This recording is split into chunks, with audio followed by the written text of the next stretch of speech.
investigación se centra en analizar la ética de las instituciones que nos gobiernan, ¿no? Entonces, he realizado otros proyectos analizando la banca, analizando la policía, la escuela, y en este caso me quería centrar en la cárcel. Para llevar a cabo el proyecto utilicé una metodología que yo le llamo aplicación legal desplazada, que es coger una ley y aplicarla a la inversa. Esto es, por ejemplo, en el caso de la cárcel he trabajado con los FIES porque es un régimen de vida que vulnera muchos puntos de la Constitución española, del Código Penal y del Reglamento Penitenciario, y mi intención ha sido como aplicar este régimen, que de alguna manera es tortura blanca, o sea, tortura psicológica, a los responsables de que este régimen esté vigente actualmente en España, ¿no? Que según mi punto de vista son el responsable político que lo legalizó y los medios de comunicación oficiales por no difundir la información a los ciudadanos, ¿no? Entonces lo que hice fue escribir a muchos presos FIES del Estado español pidiéndoles un poema, una carta o un dibujo a modo de hoja de reclamación, donde contaran su situación para sacarlo fuera de los muros y hacerlo visible a la población, ¿no? Entonces ellos me empezaron a llegar pues, muchas cartas, poemas, y lo que hice fue dos acciones. La primera fue enviar un paquete que era un sobre negro con una invitación personalizada a todos los periodistas responsables de la sección de justicia y de política nacional de los medios oficiales, invitándoles a una rueda de prensa donde les daríamos más información, y también les puse material, testimonios de los propios presos que hablaban de la tortura psicológica y también física a la que se ven sistemáticamente sometidos, ¿no? Entonces, a todos estos envíos yo tengo constancia de cuáles son los medios que recibieron el paquete y que no cubrieron la noticia finalmente, ¿no? De alguna manera para dejar claro que este es un tema que no les interesa pues, difundirlo, ¿no? Entonces, bueno, la rueda de prensa la hice junto a Amadeu Casellas y a Jorge del Cura y bueno, pues eso, les pasamos más información y toda la documentación. Y la otra parte del proyecto, la otra parte de la aplicación legal desplazada ha sido pues cada día enviar uno de estos poemas o dibujos al responsable político que legalizó el FIES, que es el ministro de Justicia Francisco Campaño. Y bueno, pues entonces me pasaron la dirección del ministro, de su casa de descanso, que también me parece interesante porque, bueno, cuando él ya desconecta de todo, de alguna manera es ahí donde le llega este material. El régimen FIES tiene varias fases, ¿no? El régimen FIES está el 1, el 2, el 3, el 4 y el 5. Y el régimen FIES, como ha dicho ella, se llama Fichero Interior de Seguimiento Especial a los Presos y se les aplica a los presos que ellos consideran conflictivos. ¿Qué es un preso conflictivo? Un preso conflictivo es una persona que simplemente reivindica sus derechos, ¿no? Hay gente que está de acuerdo o no con las leyes, pero se aplican. Entonces el preso lo que dice, bueno, igual que hay unas leyes que me han condenado por el motivo que sea, ¿no? Por el tipo de delito que ellos consideren que se ha cometido, esas mismas leyes dan unos derechos, ¿no? Como ha hablado Nuri, de la Constitución, Código Penal, Legislación Criminal y Legislación Penitenciaria. Dentro de la prisión se sacan de la manga, eso empezó a principios de los 90 y fue Alberto Belloc el que empezó todo este tema, que era en ese tiempo el que se dedicaba al director general de prisiones, y se saca el régimen FIES que se empieza a aplicar, depende de la fase, ¿no? En principio, por ejemplo, en mi caso concreto, cuando me lo aplicaron el régimen más cerrado que hay, que es estar 22 horas en una celda solo y 2 horas de patio solo, o sea, no comunicas, no ves a nadie, a ningún otro preso.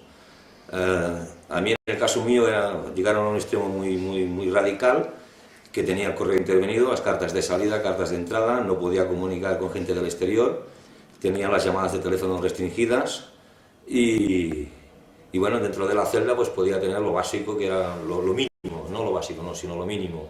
Unas zapatillas de ducha, unas bambas, un par de pantalones, un par de camisetas y poca cosa más, ¿no? Libros también me dejaban tener 3 o 4, no podía tener televisión, no podía tener ningún medio de información. los periódicos que corren dentro de las cárceles no te llegan, en fin.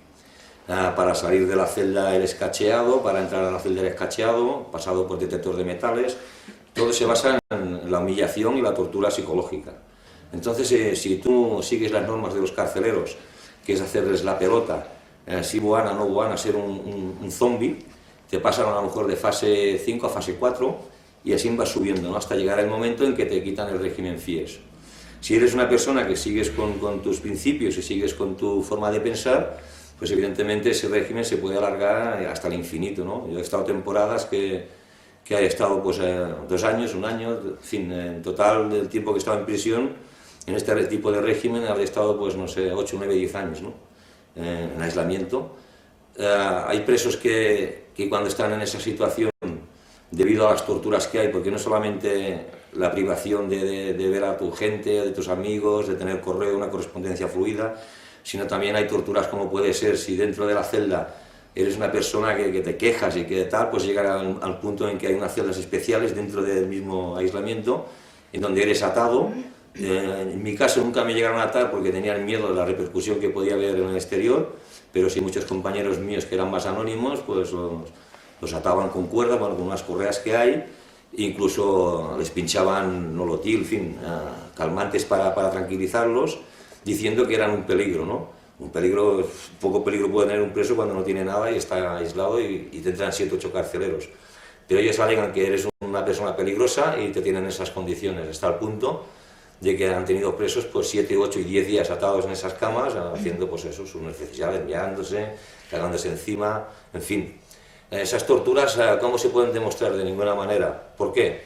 Porque en primer lugar no dejan marcas físicas. En segundo lugar, tenemos que pensar que en España hay más de 80.000 presos y de esos 80.000, pues probablemente un 10% tendrán abogados de pago, ¿no? Los demás están sin abogados porque no tienen recursos económicos pues, para poderse pagar un abogado.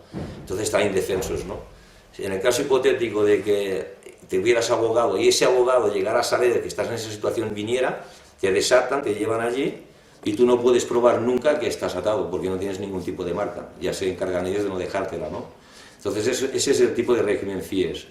En principio decían ellos que el régimen FIES más que nada para personas del entorno pues, vasco, de presos de ETA, presas de los Grapo, presos de este tipo de una ideología que ellos llaman terrorismo, ¿no? En realidad eso se aplica a cualquier persona, a cualquier tipo de preso, que para ellos sea un preso conflictivo, le aplican el régimen FIES, dependiendo de su comportamiento, le aplican un grado u otro. En Cataluña no reconocen el régimen FIES, pero si cualquier persona que entienda un poco de ley escoge el reglamento penitenciario, y está el artículo 93 y el artículo 94. El artículo 93 y el artículo 94 permiten ese tipo de abusos por parte de la institución.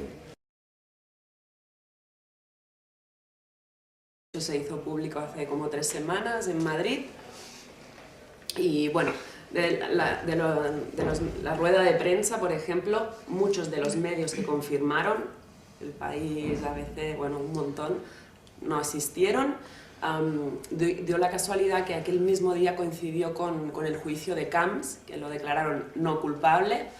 Entonces, bueno, se podía entender que aquel día a lo mejor no hubiesen venido, pero nuestra noticia no era una noticia temporal, era temporal, la podían haber sacado al cabo de 2 días, 7, aún la podían sacar y no la han sacado, ¿no?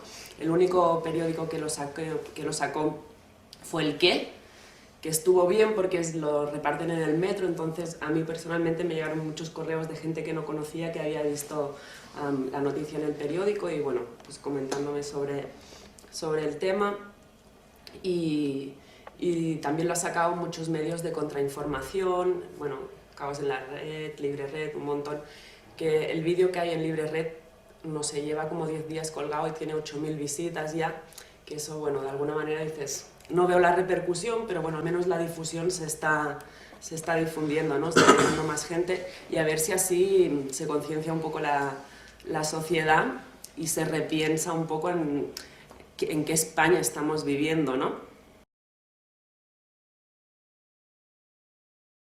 Con la última que hice, 54 huelgas de hambre, las otras 52, porque las 2 últimas sí que fueron para mí personalmente, las otras 52 eran por temas reivindicativos, ¿no? Porque en la cárcel, pues una manera de las que hay de luchar, ¿no? Yo no soy partidario de los motines, porque creo que los motines es darle la razón a ellos.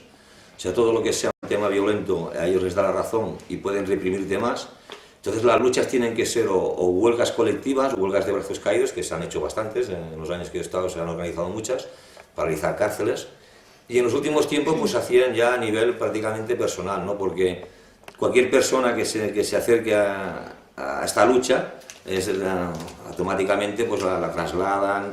Claro, a mí me venían presos y me decían, oye, yo también quiero participar en esta lucha y tal, ¿no? Yo le decía, piénsatelo bien, porque si tienes familia, tienes mujer, tienes hijos, lo estás viendo cada semana, ahora, en el momento que te metas en un tipo de lucha de estas características, las consecuencias serán traslados, aislamientos, y por lo tanto no vas a ver a tu familia, porque si tenemos en cuenta que las familias tienen pocos recursos para desplazarse a una prisión, si eres de Burgos y te llevan a Cádiz, evidentemente para 20 minutos tu familia pocas veces vendrá a verte, ¿no? Entonces se desvincula. Y entonces hacía las huelgas de hambre normalmente de 30 a 40 días, que son huelgas de hambre que una persona medio bien las puede tolerar, en reivindicación pues presos con enfermedades incurables, presos que estaban en situación extrema, y una manera de sacar a la luz pública estos temas era a través de las huelgas de hambre. Las dos últimas sí que las hice exclusivamente para mí, una fue de, no sé, me parece que fueron 80 y pico de días, o 70 y pico, y la última de 100, porque yo sabía que hacía años que estaba cumplido, y la institución penitenciaria pues no me lo reconocía, ¿no? Entonces lo tenía muy difícil para demostrarlo, puesto que cuando te van haciendo traslados, y en mi caso eran continuos, de prisión, llegas a una cárcel y tienes que pedir al régimen que miren tu expediente penitenciario y penal. Ellos te dicen que bueno, que ya te lo mirarán cuando te toque, porque hay 2.000 personas en esa cárcel o 1.500, y que cuando te toque lo harán, aunque lleves mucho tiempo, te dicen, bueno, acabas de llegar ahora aquí, cuando te toque. Y cuando te llega el momento de la revisión, de que te miren tu expediente penitenciario, pues te vuelven a hacer otro traslado, con lo que vuelves a empezar, ¿no? Y así pues fueron los últimos 9 o 10 años.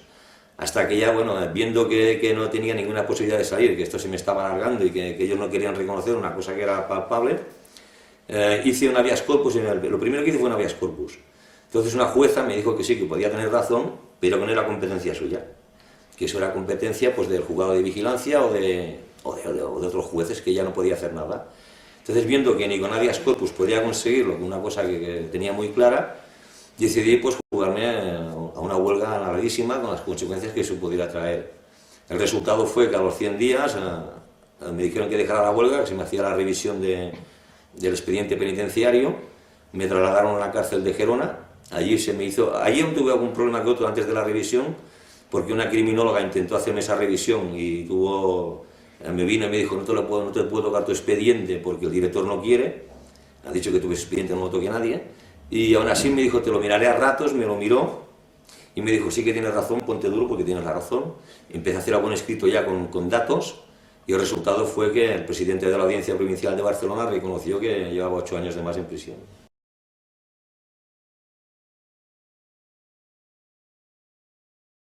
Dentro de todo lo malo que lo puedo haber pasado, he tenido mucha suerte, porque siempre he tenido un gran apoyo del exterior, ¿no? Desde grupos anarquistas, CNT, CGT, en fin, muchos sindicatos han estado apoyándome.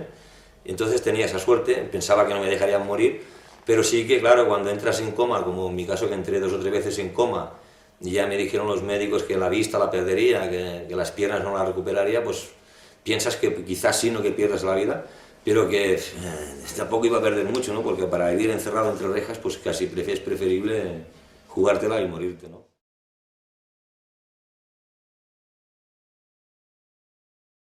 Nada, en nada. La única cosa es que yo pienso que en España tienen un problema los políticos muy grave, ¿no? Que es un problema del cinismo y de la hipocresía.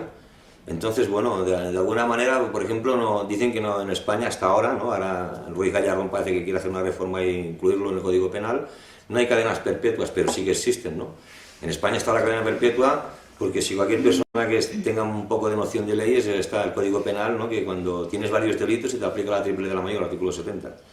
Y no se aplica, ¿no? Ellos te dice el juez, basándose en el artículo 17 de la Ley de Enjuiciamiento Criminal, dice que no hay conexidad en el tipo de delito y por lo tanto no se te puede hacer la triple, y lo que hace es sumártelo. Si a eso le añades que en los últimos tiempos, sobre todo en los últimos 3-4 años, se han sacado de la manga, igual que se sacaron el régimen FIES, la doctrina Parot, ¿qué quiere decir? ¿No? Pues que una persona que tenga varias condenas y total le sumen pues 200 años de condena, según la doctrina Parot, que tampoco es ninguna ley escrita, sino es unas de la manga que se han sacado, le corresponden los beneficios a partir de la cuarta parte de la condena, artículo 154 del reglamento penitenciario. Entonces, la cuarta parte de una condena de 200 años a los 50, y es una cadena perpetua. Pero claro, eso si hablas con los políticos no te lo van a reconocer. Y es curioso, ¿no? Porque encima España, cuando va a la ONU, va a sitios así, de alguna manera chulea, está orgulloso de decir que tiene en España una constitución que es muy progresista, un código penal y una ley muy progresista y una legislación penitenciaria que es muy progresista. Eso es una farsa, porque las leyes no se cumplen, las leyes las hacen cumplir pues como siempre ha pasado, ¿no? A los obreros, a la gente pobre, a la gente que no tiene recursos. Y estamos viendo el día a día, ¿no? Que a la gente rica pues esas leyes no las cumple.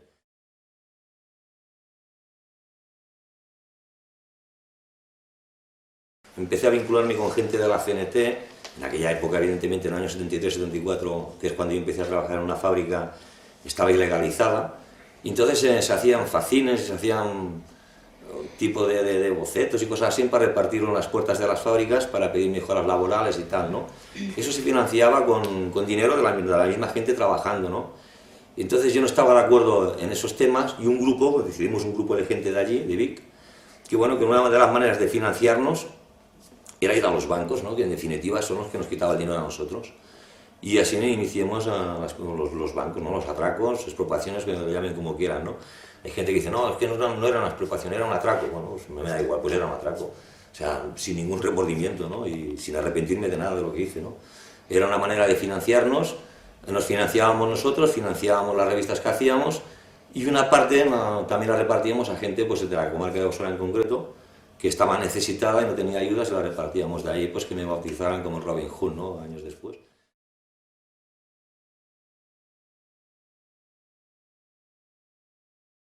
Yo soy, como he dicho antes, de un pueblo de Vic, es un pueblecito, de 60.000 habitantes más o menos, y allí pues la gente pues, me ha apoyado mucho, no siempre, ¿no? Y ahí he tenido mucha suerte porque al salir de la prisión después de tantos años y no chocar con la barrera social que se encuentra la mayoría de los presos cuando salen, que es el desprecio o cuando menos la ignorancia, ¿no? Yo no he tenido ese problema, sino todo lo contrario.